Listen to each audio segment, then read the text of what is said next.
کہ استخارہ کرنے کے بعد کوئی خواب کا آنا بھی ضروری نہیں ہے، اور عوام الناس کے اندر یہ بات مشہور ہے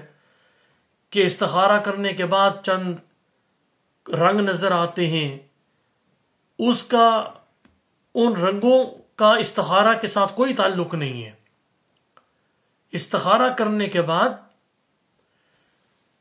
اطمینان کا ہو جانا، کسی ایک دونوں کاموں میں سے کسی ایک طرف اس کام کی طرف میلان ہو جانا اور دل کا مطمئن ہو جانا، یہی کافی ہے۔ استخارہ کرنے کا جو طریقہ ہے، انسان 2 رکعت نفل استخارہ کی نیت سے پڑھے، اور نفل پڑھنے کے بعد وہ یہ دعا مانگے۔ یہ دعا آپ اپنی سکرین پر جو دیکھ رہے ہیں، اس دعا کو آپ یاد بھی کر لیجئے، اور اس دعا کو جب آپ پڑھیں گے، مانگیں گے اللہ رب العزت سے، اس دعا کے اندر ایک لفظ ہے ھذا الامر، ان ھذا الامر۔ ھذا الامر پر جب آپ پہنچیں گے تو اگر کوئی آدمی عربی جانتا ہے تو وہ ھذا الامر کی جگہ پر اس کام کا نام لے لے، مثلا ھذا النکاح، ھذا السفر، ھذا البیع۔ اگر وہ عربی نہیں جانتا تو جب وہ ان ھذا الامر پر پہنچے گا تو جو کام وہ کرنا چاہتا ہے، جس کام کے بارے میں وہ استخارہ کر رہا ہے، جس کام کے بارے میں وہ اللہ رب العزت سے مشورہ کر رہا ہے، اس کام کو اپنے ذہن میں رکھتے ہوئے وہ دعا مانگے، اور اس دعا کو مانگنے کے بعد کسی ایک طرف اس کام کی طرف دل کا میلان ہو جانا ہی کافی ہے۔ اگر ایک دفعہ استخارہ کرنے کے بعد کوئی چیز واضح نہیں ہوئی، دل کسی طرف مطمئن نہیں ہوا، وہ اس کو 2 مرتبہ کرے۔ اگر نہیں ہوا تو جب تک اطمینان نہیں ہوا وہ اس عمل کو 7 دفعہ دہرائے، تو انشاءاللہ العزیز اس کا دل کسی نہ کسی طرف مطمئن ہو جائے گا۔ اور اگر 7 دفعہ کرنے کے بعد بھی اس کا دل مطمئن نہ ہو تو وہ جس طرف بھی جائے گا اللہ رب العزت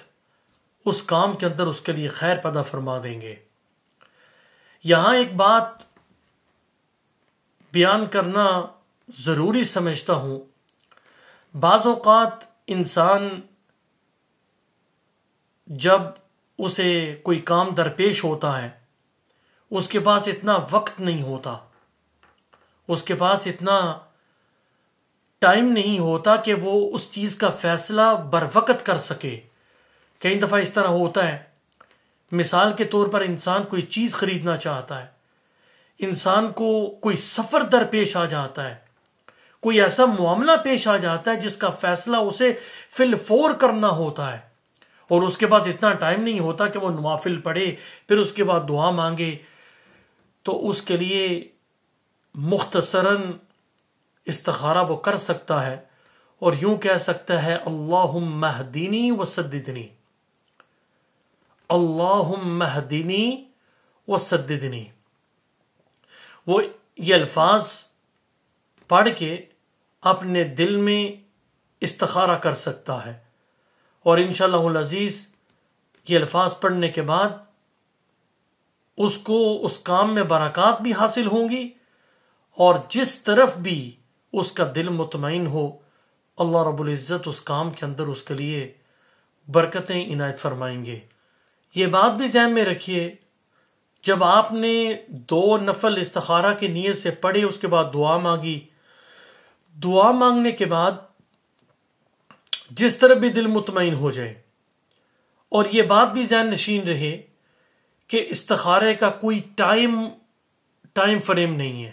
ٹائم فریم سے مراد یہ ہے کہ کوئی ٹائم نہیں ہے مخصوص آدمی کسی وقت بھی، یعنی جن اوقات کے اندر وہ نماز پڑھ سکتا ہے، نوافل پڑھ سکتا ہے، ان اوقات میں کسی وقت بھی اگر نوافل پڑھ کے یہ دعا مانگ لی جائے تو استخارے کا مقصود اسے حاصل ہو جائے گا۔ البتہ بہتر یہ ہے کہ وہ عشاء کی نماز کے بعد یکسو ہو کر سونے سے پہلے اس عمل کو کر لے، لیکن ایسا کرنا ضروری نہیں ہے جیسے میں نے پہلے بیان کیا۔ اللہ رب العزت سے دعا ہے کہ اللہ ہم سب کو عمل کرنے کی توفیق عنایت فرمائے